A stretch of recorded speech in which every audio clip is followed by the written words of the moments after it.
বাংলাদেশের পীর মাশায়েখ বৃন্দ, ও বাংলাদেশের 12,000 খানকার পীর মাশায়েখ বৃন্দ, বাংলাদেশের 12,000 পীর মাশায়েখ, আপনারা সারা জীবন বাবা শাহজালালের উত্তরসূরি হয়ে কাজ করেছেন। আপনারা সারা বছর শাহপরানের উত্তরসূরি হয়ে কাজ করেছেন। আপনারা সারা জীবন শের বাংলার উত্তরসূরি হয়ে কাজ করেছেন। আপনারা সারা জীবন গোলাপ শাহর উত্তরসূরি হয়ে কাজ করেছেন। আপনারা সারা জীবন গরিবুল্লাহ শাহ, মিসকিন শাহ, শাহপরান, শাহজালাল, ইয়ামানি, মুজাদ্দিদের উত্তরসূরি হয়ে কাজ করেছেন। আর কত খানকাই থাকবেন যারা আল্লাহর ওলির মাজারের বিরুদ্ধে ষড়যন্ত্র শুরু করেছে। আর বিচ্ছিন্ন থাকার সময় নয়, সব ঐক্যবদ্ধ হতে হবে। কথা বলেন। হলো সুন্নাত ওয়াল জামাতের কাউন্সিল হয়েছে ইনশাআল্লাহ এই মাসের 27 তারিখে সারা বাংলাদেশের 64টা জেলায় আমাদের কেন্দ্রীয় কমিটি বন্টন করা হবে। সেই কেন্দ্র লিডারদের মাধ্যমে জেলা উপজেলাগুলো মনিটরিং করে আমরা শক্তিশালী প্ল্যাটফর্ম তৈরি করব। সবাই বলে ইনশাআল্লাহ বলুন। আমাদের সেই ঐক্যের মাঝখানে কেউ কি ফাটল ধরাতে পারবে?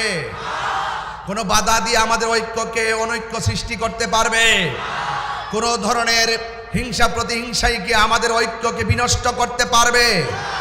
মহল্লায় মহল্লায়, মহানগর টু মহানগর, বিভাগ টু বিভাগ, জেলা টু জেলা, উপজেলা টু উপজেলা, ইউনিয়ন থেকে ওয়ার্ড পর্যন্ত প্রত্যেকটা ঘরে ঘরে আহলুস সুন্নাত ওয়াল জামাতের ঐক্যের সেতু বন্ধনকে মজবুত করতে কারা কারা রাজি আছেন হাত তুলে দেখা।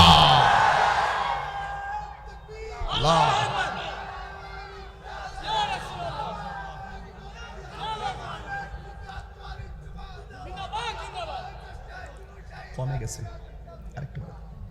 আমার ভাইয়েরা, আজকেও দেখেছি মাইক দিয়ে এলান করে কুমিল্লা হোমনার 4টি মাজারে আগুন ধরিয়ে দেওয়া হয়েছে। এটা কি সংস্কৃতি? এই সংস্কৃতির কারণে আজ দেশ এবং দেশের জনগণ নিরাপত্তাহীনতায় ভুগছে। কথা বলেন ঠিক কিনা? ওরা কারা? তাদেরকে চিহ্নিত করুন। ওরা কারা? তাদেরকে অনতিবিলম্বে আইনের আওতায় আনুন। যারা আল্লাহর ওলির মাজারে আগুন ধরায়, যারা লাশের গায়ে আগুন ধরায়, যারা মাজারকে ভাঙচুর করে, অন্তত পক্ষে তারা সত্যিকার অর্থে দেশ এবং ধর্মকে ভালোবাসে না। কথা বলেন ঠিক কিনা বলেন? তারা বহির্বিশ্বের এক ভিন্ন এজেন্ডা বাস্তবায়ন করে এই দেশের মাটির সঙ্গে গাদ্দারি করছে। কথা বলেন ঠিক কিনা? এই জন্য আপনাদের সকলকে, সকল সুন্নি জনতাকে সজাগ থাকতে হবে। আমরা বিগত দিনে যেই দিকে পেরেছি সেই দিকে গিয়েছি, আর আমরা ডানে বামে যেতে চাই না। আমরা সুন্নি জামাত ঐক্যবদ্ধ থাকতে চাই। তবে কথা একটাই, আমাদের কেন্দ্রীয় ভাবে আমাদের সুন্নি জনতাকে যেইভাবে দিক নির্দেশনা দিবে, আমরা যেদিকে যাব একদিকে যাব, যেই দিকে লড়বো একদিকে লড়বো ইনশাআল্লাহ। বলেন রাজি আছি না নাই বলুন। আমাকে ইন্তেজামিয়া কমিটির পক্ষ থেকে বিষয় দিয়েছে।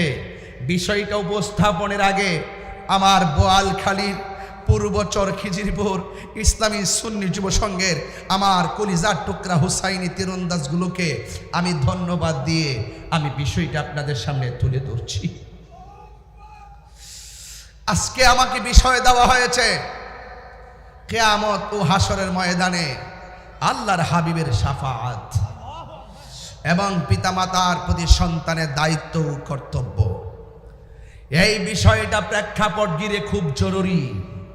যদি হাসরের ময়দানের জবাবদিহিতার ভয় থাকতো, তাইলে কখনো মব সৃষ্টি করতে পারতো না। যদি হাসরের ময়দানে আমার রবের সামনে জবাবদিহিতার ভয় থাকতো, তাহলে কখনো আল্লাহর ওলির বিরুদ্ধে কথা বলতে পারতো না। যদি হাসরের ময়দানে আল্লাহর সামনে জবাবদিহিতার ভয় থাকতো, তাহলে কখনো খুন গুম লুটতরাজ দুর্নীতি চাঁদাবাজি করতে পারতো না। যদি হাসরের ময়দানে আল্লাহর সামনে জবাবদিহিতার ভয় থাকতো, তাহলে কখনো সন্তান মা বাবার বুকে লাথি মারতে পারতো না।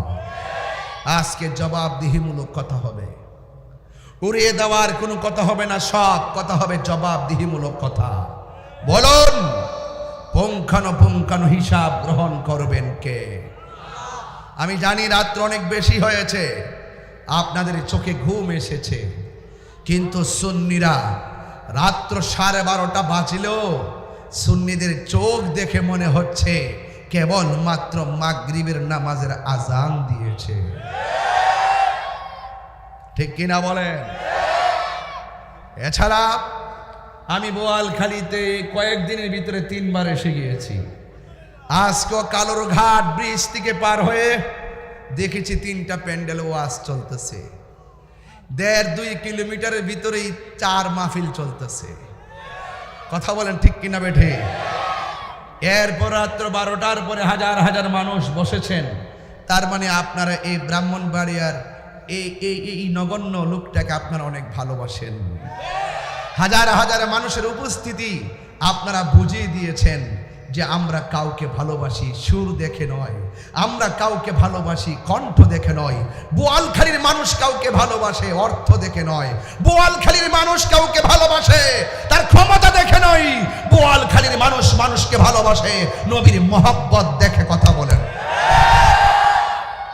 সেই ভালোবাসা অটুট থাকুক। আমিন পড়েন, আরো বড় করে বলুন আমিন। 2 হাত সোজা করে বলুন আল্লাহু আকবার। আরো বড় করে আল্লাহু আকবার বলুন। ইয়া রাসূলুল্লাহ, আমরা রাসূল চাই কি চাই না? হে বাংলাদেশের পীর মাশায়েখ বৃন্দ, ও বাংলাদেশের 12,000 খানকার পীর মাশায়েখ বৃন্দ, বাংলাদেশের 12,000 পীর মাশায়েখ, আপনারা সারা জীবন বাবা শাহজালালের উত্তরসূরি হয়ে কাজ করেছেন। আপনারা সারা বছর শাহপরানের উত্তরসূরি হয়ে কাজ করেছেন। আপনারা সারা জীবন শের বাংলার উত্তরসূরি হয়ে কাজ করেছেন। আপনারা সারা জীবন গোলাপ শাহর উত্তরসূরি হয়ে কাজ করেছেন। আপনারা সারা জীবন গরিবুল্লাহ শাহ, মিসকিন শাহ, শাহপরান, শাহজালাল, ইয়ামানি, মুজাদ্দিদের উত্তরসূরি হয়ে কাজ করেছেন। আর কত খানকাই থাকবেন যারা আল্লাহর ওলির মাজারের বিরুদ্ধে ষড়যন্ত্র শুরু করেছে। আর বিচ্ছিন্ন থাকার সময় নয়, সব ঐক্যবদ্ধ হতে হবে। কথা বলেন।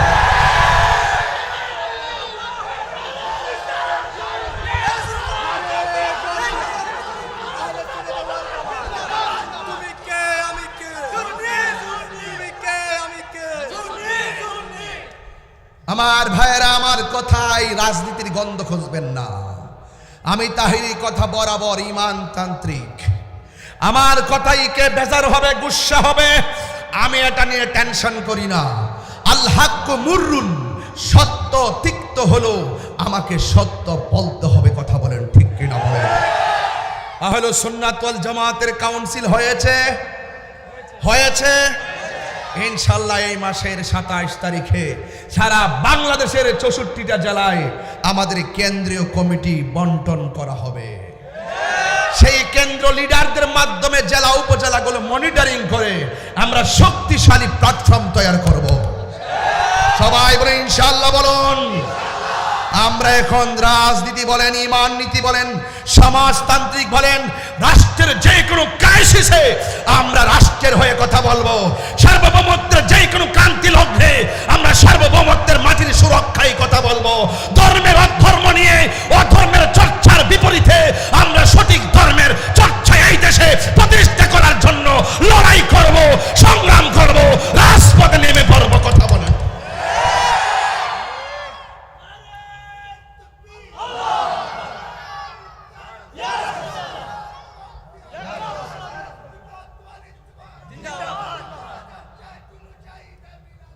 আমার ভাইয়েরা, আমাকে বিষয় দিয়েছেন কিয়ামত।